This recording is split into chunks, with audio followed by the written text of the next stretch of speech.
Welcome to Elementis Way, and today we're exploring creativity, longevity, biohacking, and many other things. And my special guest is Adam Roa. He's a transformational artist, a guide, a coach. He inspired and empowered so many people, millions of people, with his viral spoken poem, "You Are the One You've Been Looking For." And he's just overall amazing human being. And to introduce him, I must, share a poem. So, thank you, Adam. Welcome, Adam, to this sacred space.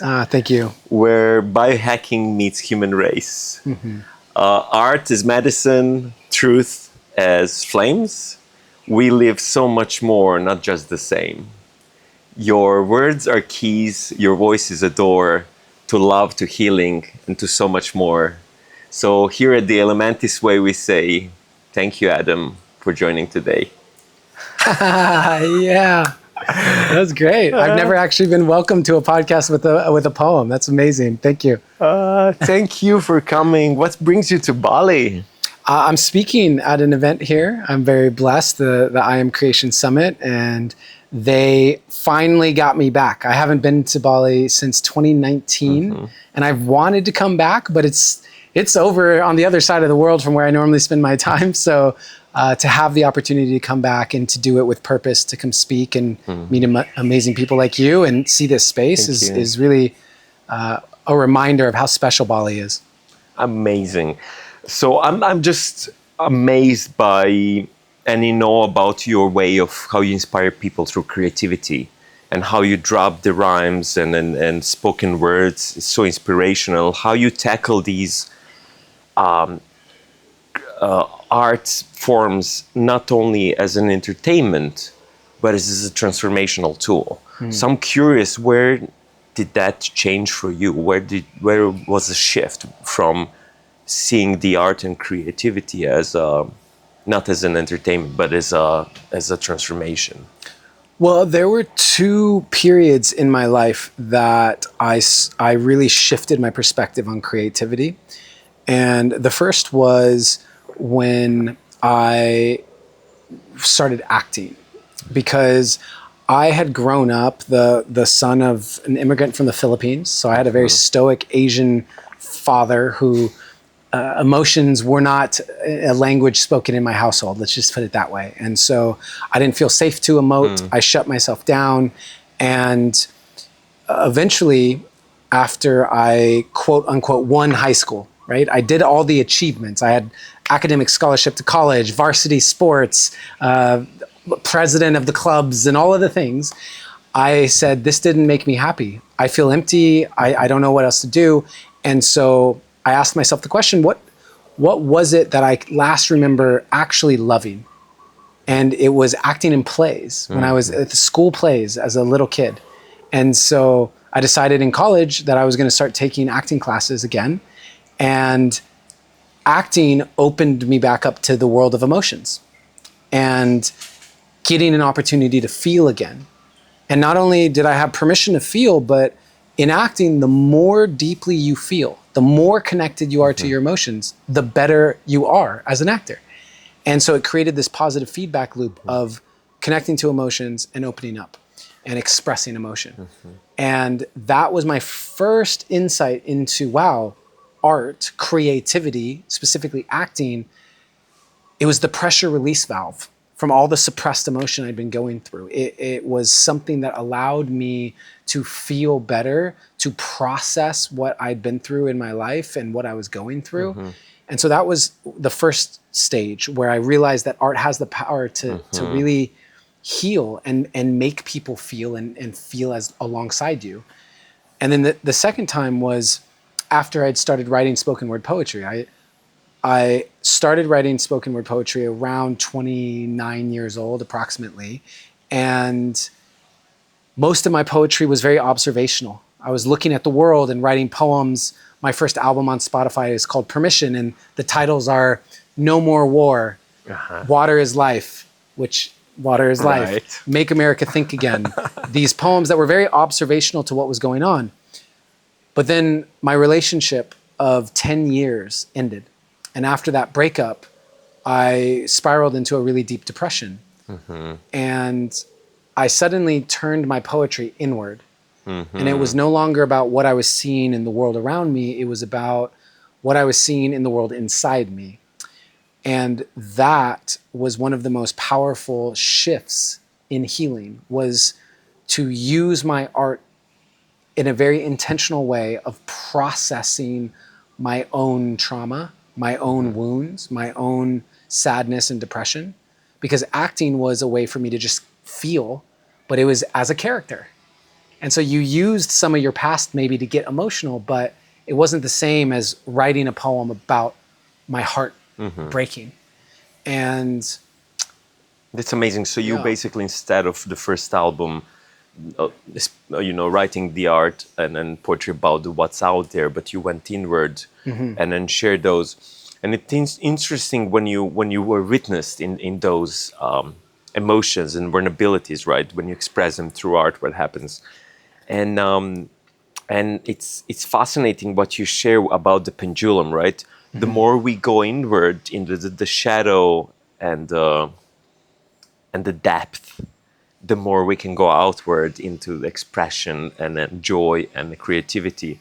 But it's people usually go the other way around. They go into and then dwell in the darkness and the shadow and the despair, and they feel stuck. Where you're taking this other approach, especially with your new online program, where you get people to go out of their comfort zone, right? To face whatever is there to be faced, to be triggered, and then they have a kind of a frameworks or tools to express their inner beauty or whatever they have to express inside. And can you tell us more about the program that you're just announcing? And then actually, when does it launch? Is like launching? it launches today of filming. So by the time this is out, it will already be out. But it's actually a bundle of 2 programs. And the bundle is called Speak Like It Matters. And component number 1 is Make Your Message Matter, which is really understanding, what is your message? There's a difference. A lot of people are great storytellers, but they don't have a message. Right.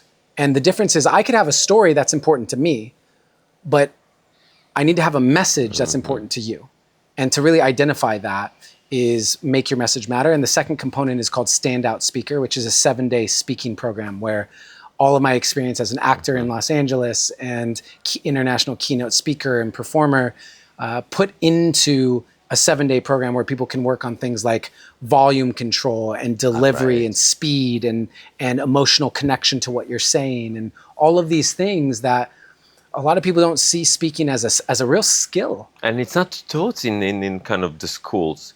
And once you feel that string can be bent in so many different and subtle ways, people are open to kind of expressing themselves. Yeah, right? and the thing is that it's not taught in schools necessarily, and yet it may be the single most important indicator of whether or not you're going to be able to be successful at what you want to do. Because in pretty much every industry, your ability to communicate what you need to communicate will make or break you.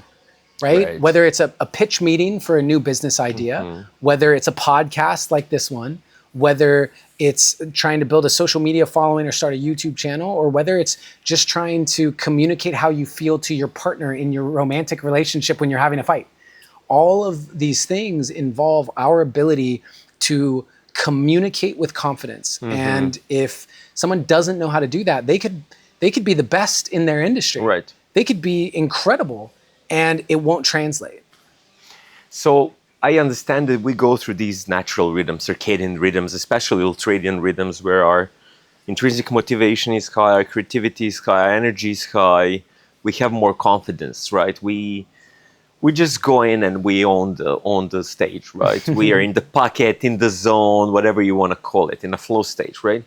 So what are some of the tools that you use to quickly get on that? I know that people use sometimes like, the Superman pose, the power pose, the breath works. What works for you? What do you teach in those cases when people are like feeling maybe down, there's under the weather? What what's the quick one where people can get back into creative flow states? Well, something that I think is important, because you were saying we all have those moments where we hit that flow state and we feel good and we feel Right. powerful, right? But let me ask you this. Have you ever been kite surfing? Have you? No. No, I have never been kite surfing either. So I'm not sure it matters how much of a flow state you're in. Mm-hmm. If you're asked to go kite surfing while you're in that flow state, you're probably not going to do a great job. You don't know how to do it. Right. And so similarly, I at least want to say the caveat, because I think it is important to speak to the skill of it. Skill, that right. You might be in a good, doing your best in your flow, but whether or not you are efficient and effective at communicating is a whole different thing. You don't want the first time, or you don't want the time that you really need to perform be the first time that you've had to deliver the message. So you want to practice. That's one of the things that is a part of flow state is competency, right? When you are a brand new beginner, you can't really enter into flow state. If I'm brand new to the guitar, I can't enter into flow state. You have to have a level. Learn the chords, you have to learn the skill, stuff, just the frameworks, right? And so as long as people understand that, then the next step is, okay, what is the way that I drop into flow states? One of the things for me that's really important is my sleep. Like we were talking about that beforehand, because flying to Bali, I'm on a completely different time zone. So navigating sleep, to show up for something like this, understanding the sleep patterns, super important. Understanding, okay, what do I need to do in the hours leading up to sleep? What do I need to do in the hours after I wake up? Those are huge for me. Getting sunlight in the morning, stretching, moving my body, hydrating. Those are a big part of it. Hydration. What sort of water do you drink? How do you treat the water? I know that Water is Life, one of your first singles that came out. Well, what's your hydration protocol? Well, normally in the mornings, what I will do is one of two things. Either I'll do a molecular hydrogen water. I'll add a tablet to my water, or I like to do warm water with lemon, a little bit of salt, and shilajit. Oh, I love it. And so it's kind of my own little tea that I'll have in the morning, and I like the warmth, and I'll sit with my journal and have that. And so, like that very foundation is so important, because you can have all the hacks, and we could talk about breath work, right? Like a breath of fire and just really getting yourself amped up, but that won't really be able to compensate for 2 days in a row of bad sleep. So kind of tuning back into your circadian rhythm when you're jet lagged. This will definitely help, but you'll require a bad sleep. And is there something you measure? How you measure the sleep? Or any wearables and devices you use? What? I mean, I have an Oura ring on. I have an Oura ring on. To be honest with you, the main reason I got it and the reason why I still use it is for my sleep. For your sleep. Yeah. I think it's been really helpful for me to see how much of an impact eating close to bedtime has on my sleep. My resting heart rate doesn't drop as low. Even if I get the same amount of sleep, it's not as good of sleep when I'm eating too close to bedtime. And that's been a really big one for me. And do you take power naps? Or I've seen the studies for creativity where people go into this 22, 23 minutes power naps and wake up all creative. I don't really do napping all that much. I do. I love the non-sleep deep rest. Okay. Yeah, the NSDRs, meditate where it's okay. I'm just going to do this, removing the pressure of sleeping. Because I'm one of those people. If I try and lay down for a nap, my mind's going, and I'm going, go to sleep. But by removing that and saying, actually, I'm going to do this very specific meditation, and set an alarm for 30 minutes or whatever, the goal isn't to fall asleep. A lot of times I will, though, which is wonderful. And if you've noticed, what I've said is I like to stack from a foundation. So the foundation of, okay, you want to be in a flow state when you're speaking.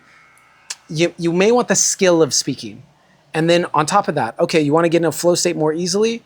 What about your just day-to-day sleep, hydration, food, to put you in an optimal state. And then on top of that, now we talk about, okay, how do we get into what I call an amplified state? If I'm speaking at the conference this coming weekend, and before I go on a stage in front of thousands of people, I make sure that I do a certain type of breathing. I make sure I activate my body. You'll see me backstage jumping up and down and activating my body, versus if I'm going to do a really intimate, dinner or something, I might come in and I might be a little nervous, and I actually need to more activate the parasympathetic.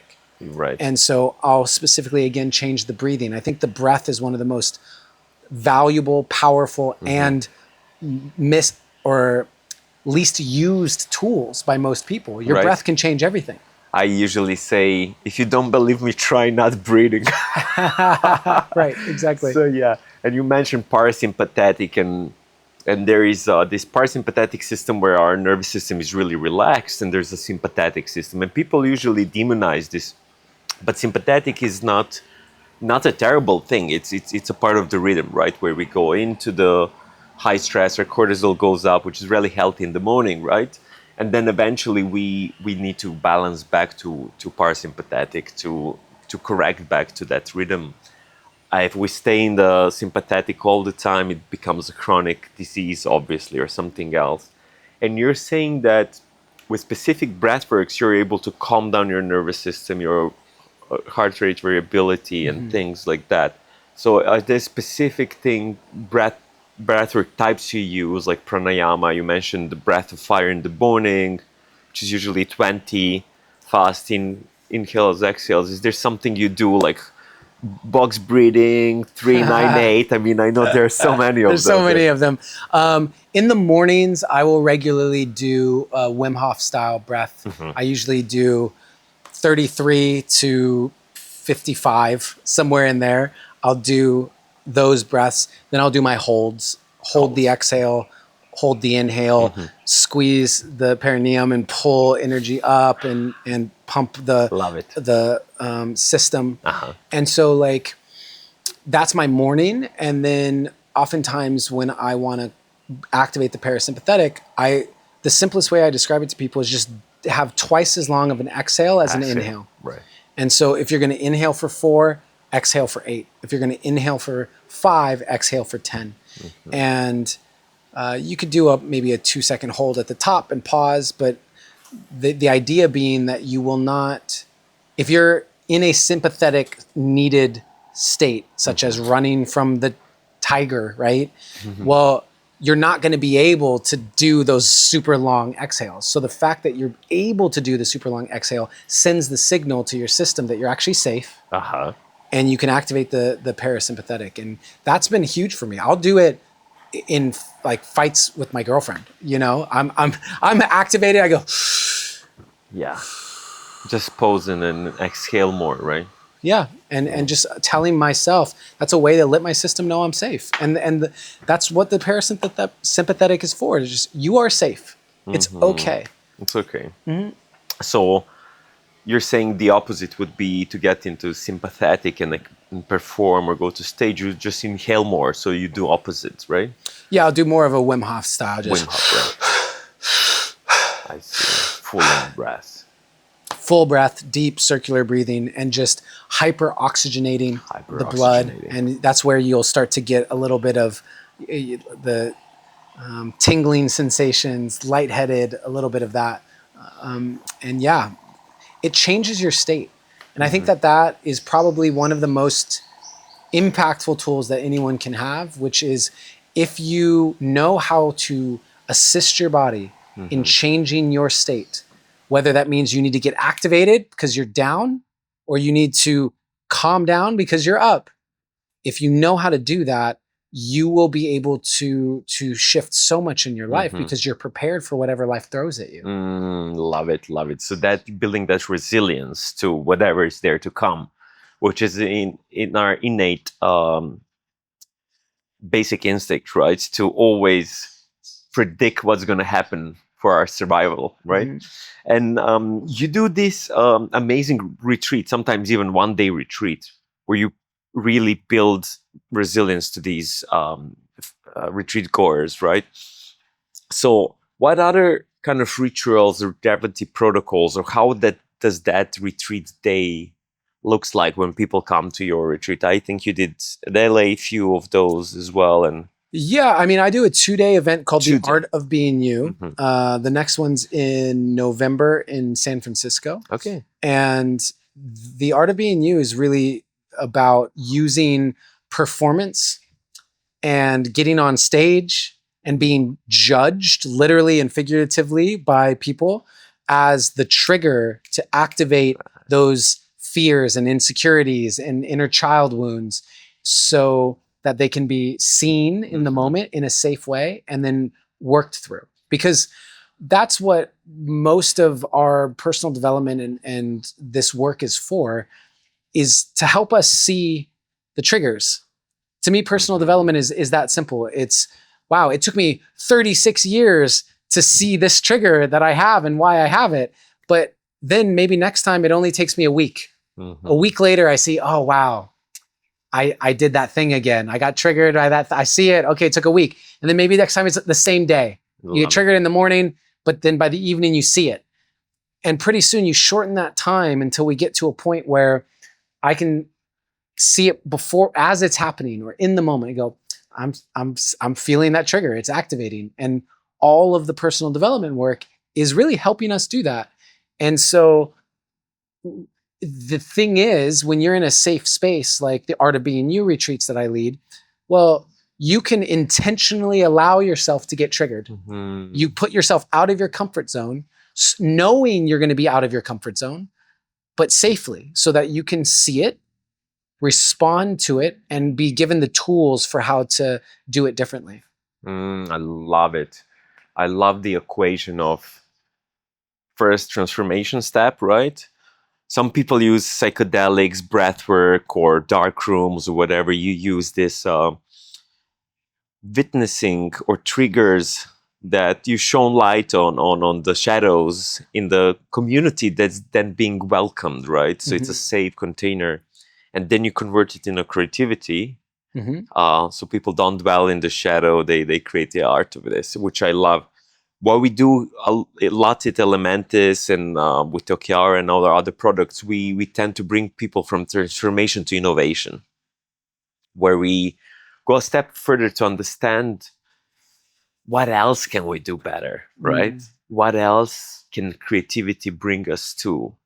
And we use a lot of AI. And I know you're a big fan of AI, and you're using AI in very interesting ways that I really love. And I always preach that what actually Prince, artist formerly known as Prince, was saying for the internet when it appeared, was use the internet, but don't let internet use you, because it's gonna, steal your creativity, steal your ability for the brain to create neuroplasticity, right? And then you have these beautiful ways of saying how not to outsource, but to basically use it as a tool. Can you maybe explain how you use AI and your thoughts on artificial intelligence? Yeah, I think that for me, AI is a tool, just like any other. However, AI can do so much specifically of our thinking and our creative expression. And that's, a hammer can't do that, So a hammer is technology, but it can't do that. And just the same way that we can use a hammer to do good, build beautiful structures, you could go out and hurt someone with a hammer, and it can be used for bad. So similarly, AI to me isn't inherently good or bad, but it is far more dangerous to humans because it's so easy for us to not see that we are outsourcing our thought and our creativity. And for me, and we were at an event the other day that I was talking about this, which is just our consciousness as a human. What is our consciousness? Our consciousness is our sum total of the patterns that we can recognize in reality. So every time we have an expanded consciousness, that has happened because we can now see new patterns in reality that we couldn't previously see. They were always there. The same way that calculus always exists, even though the 2-year-old can't see it or do it, right? And so as our consciousness expands, we can see more potential. And in the process of that happening, our neurology is rewiring. We're creating new neural pathways. We're creating entirely new neural networks in our brain, new patterns of electrical impulses. So the expansion of our consciousness comes in parallel, synonymously, with new neural networks forming inside of ourselves. But if we are utilizing AI to outsource our creativity so that it is doing the process of putting together those patterns, we don't form the new neural networks. We might get the information, but we won't be able to store the information. We won't be able to recall the information, and we won't have the new patterns ingrained in our mind, which means that we won't have actually expanded our consciousness. We have outsourced our consciousness at that point to AI. And I think that that is a very dangerous trap to fall into. And it is one that I speak about so openly because learning how to use the technology well to amplify our creativity as humans, therefore to amplify our collective consciousness, that potential is massive. Massive, right? But But there's also great danger. There's right? great Where's danger if we don't great know how to use it. opportunity, right? Right, exactly. It feels like a one that falls back into their subconscious autonomic work all the time would be the outsourcing of that patterns that can actually be very beneficial for us. And you mentioned also, when I was born, there was no internet. I had to remember the phone numbers by my heart, right? And now, because I don't use that neurocircuitry, they're probably they kind of die off. There's no electricity wiring and firing there. So using these tools to educate, to inspire our creativity, right? To give this spark of joy as well in it. It's amazing. And I'm curious, have you been using this to write your poetry, or maybe write a book? I heard that something is cooking. I'm not sure what, but maybe you can tell us more about this your process of. Right around Valentine's Day next year, 2026, I'll be releasing my first ever book of poetry called Crazy Love. And it is a collection of my poems and my actual journal entries collected from the last decade plus of my life, all around relationships and love. And some intimate stuff, man. It's very intimate, very raw, vulnerable shares in there. I wrote them never thinking they would be shared, never thinking anyone would see them. They're my personal journals, but I have this collection that I'm excited to put out into the world. And I did not. So here's an example of how I utilized AI during that time.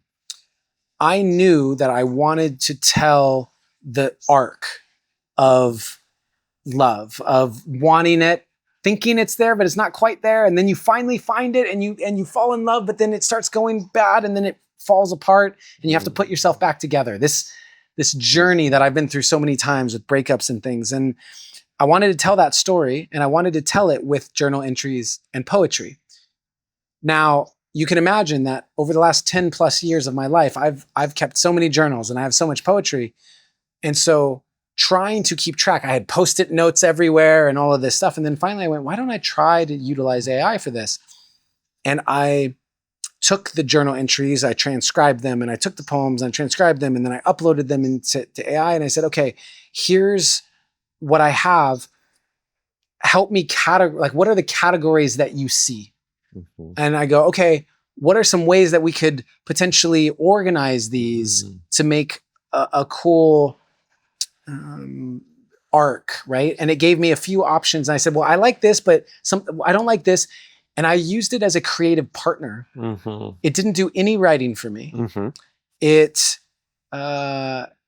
didn't do any picking the theme, what I wanted to say did not come from AI. I I don't even think I used it for any grammar or spelling check. I just used normal Word document stuff. But to use it the same way I would use would say, hey man, so here's what I got. Look at all my Post-it notes. Right. Tell me what you think. What do you see? What are the patterns? What's the What are the knowledge patterns? graph? What do you see? Exactly. Because I'm looking at so much data, it's almost hard for me, especially because they're my poems and journals. I'm so close to them. And so the input you get back from the AI and this knowledge graph, labeling of massive chunks of data in your journals, helps you, helps your creativity focus more of your writing or segments that you put together as a storytelling, like help you find the Lego boxes in the chunks of your notes, right?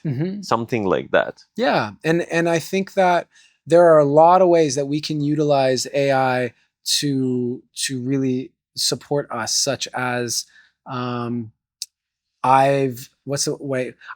it doesn't write my poetry. For anyone who's familiar with my poetry, it's got a very specific sort of cadence and rhythm, and I'd like to think it really carries my voice, and I don't think AI can capture that. But there will be times where I get stuck while I'm working on a poem and I go, I don't like this word. And I'll say, what's a word that means this? It's synonymous with this, but has a loose rhyming with this. Right. And so I know plenty of poets that back in the day would go to a dictionary or something, right? Yeah, or a thesaurus. Now AI can use it. Right, exactly. And so the poem I wrote for you for the opening was actually prompted by AI, and I gave it some of your links and books, and then it did recognize your style actually. So it's like it knows about you, it knows who you are, and it kind of gave me I did have to reiterate it a few times until I got what I wanted, but it was very, very interesting to understand that these machines are getting better and better. Yeah, it was an honor really to get into your flow and to have you here as well. And I'm just curious if you're open to maybe sharing some of this kind of a juice from your book, or what I've heard a few days ago. You're sharing this beautiful poem that was so vulnerable but yet so creative, that you bring with so much joy. And it just gives me hope for humanity, from ending of suffering. There is a creative way of looking at all these things. And I was just really enjoying it. And everybody around me was uplifted, So I would just, if you're open to doing maybe a short poem, something new from your book, or anything that you want to share. Yeah. Well, let's see. My book is all love and relationship poetry. So, well, it comes in Valentine's Day or somewhere around Valentine's Day, it's all love and right? relationship poetry. But I think that based on what we've been talking about so much right now, I can share a poem that's called Heaven. And it's one that I'll be sharing at the event next week. So you'll get a sneak peek. And it's an example of how I was exploring the topic of abundance. My friend wrote a book about abundance and asked if I would write a poem to perform at her book launch. And I thought, I have a lot of relationship poems. I don't have one about abundance, so let me write one.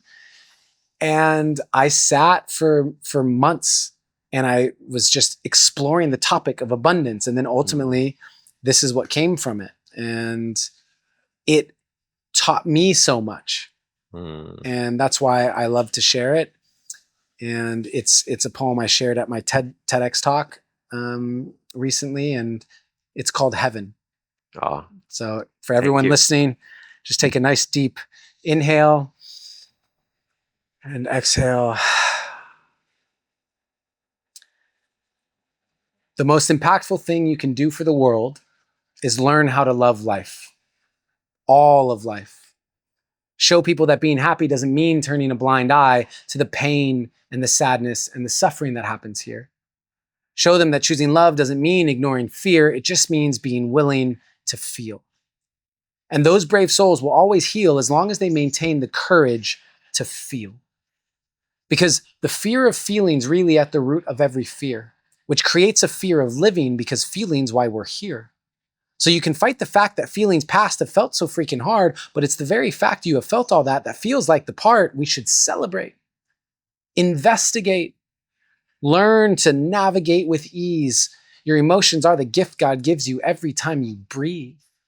Energy in motion with the strength to bring a king down to his knees, and yet contained within emotion is the key to set you free. Yes, contained within emotion is the gift of what being human is, a chance to feel all of life from deep sorrow to deep bliss. And you might wish the two would split, but the twist is that they'll always coexist, because even the heartbreak you hate today had the way paved by a lover's kiss. And so you can write your list of how life's a bitch, but don't forget the asterisk, because for all the times you went through shit, it fertilized a lot of gifts. But if you only focus on what you lack, you can't appreciate what you've got. But with gratitude for what you have, you can see that it's a lot. And that is the difference between abundance and scarcity. It's not about what you have, it's about what you see. So the next time you forget how blessed you be, take a moment and focus on the next breath you breathe. The next time you forget how blessed you be, take a moment and focus on the next breath you breathe. And notice you're right here with me. A miracle, a great mystery. Out of hundreds of trillions of stars in hundreds of billions of galaxies, somehow, some way, you're here today with me, and we both breathe on a spinning sphere of chemicals, spiraling through the universe. You were once one of 200 million sperm. You just happened to get there first. So how could you ever say you're cursed? You've been blessed since before your birth, and you might not think you have it best, but it could definitely be worse. And if you don't believe that yet, go tell the deaf what you just heard. If you don't like what you see, go tell the blind how much it hurts. On your hardest day, when you really want to walk away, go tell the paraplegic how it's unfair. Share how you want to run from all your problems while he's pushed everywhere in a chair. And I'm not saying that life is fair or that it's easy. We all go through a lot. But as you walk through the valley of the shadow of death, don't lose gratitude for the fact that you walk. Celebrate the fact that you can dance and sing. Embrace the abundance in the very act when you talk. Because when you can spot abundance in the simplest things, that's when more abundance unlocks. The simplest things.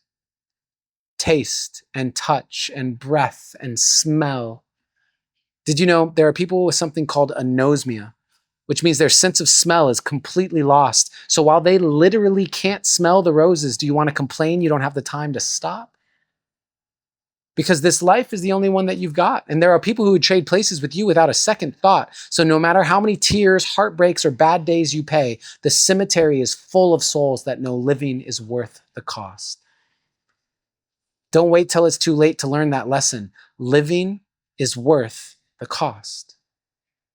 But make no mistake, being alive is not the same thing as living. Just like throwing something away is not the same thing as giving. So if you haven't yet found your love of life, I suggest you keep on digging and allow yourself to feel your way through all the hurt and all the rage. And as you feel, allow yourself to finally turn the page. That's how we heal, and it might hurt like hell, but you'll have shown us we'll be okay to feel it all and still love life. That's heaven, and you'll have helped pave the way. That's heaven. Can you feel it? Heaven is here today. Wow. Thank you so much, Adam, for sparking creativity and bringing light to the humanity. And thank you for so much for coming to this podcast, from coming to Bali, for doing this work. Thank you for your books, your podcast. Keep doing what you do, man. I love it, and many people love it, and I'm sure that more millions of people will join you. And for those who don't know where to find you, where can people find you? Where can they go? Where can they subscribe? Yeah, well, thank you very much for having me. It's Wow. such a pleasure, and to get to share poetry. And I think that poem really encapsulates so much of what we talked about today. And yeah, for me, you can find out more about what I do, what I offer at adamroa.com. That's ADAMROA.com. Instagram is a big one. YouTube. So Adam.Roa on Instagram, Adam Roa on YouTube. And I send out deep, meaningful emails a lot as well. On So your newsletter, where on people my newsletter, which you can subscribe. sign up and subscribe for on my website. A lot of people who come to me are in transition phases. They want to shift something and they don't know what. And so I have a free offering on my website. It's called Soul Scavenger Hunt, which is a 90-minute process to help you identify the clues that your soul has left you along the way of the direction that your soul is really calling you. And then I do high-level one-on-one coaching. I lead retreats, all of those things. And you can find out more information through my website. Wow, thank you so much. Thank you so much. And thank you everybody for tuning in, for listening. Go out of your comfort zone, stay curious, and if you feeling lost and you want to find your cues and clues, go to adamroa.com and join our longevity club at elementis.co. If you want to drink some Okiara water, hydrogen structure water, go to okiara.com and then explore our beautiful places around the world. Stay healthy.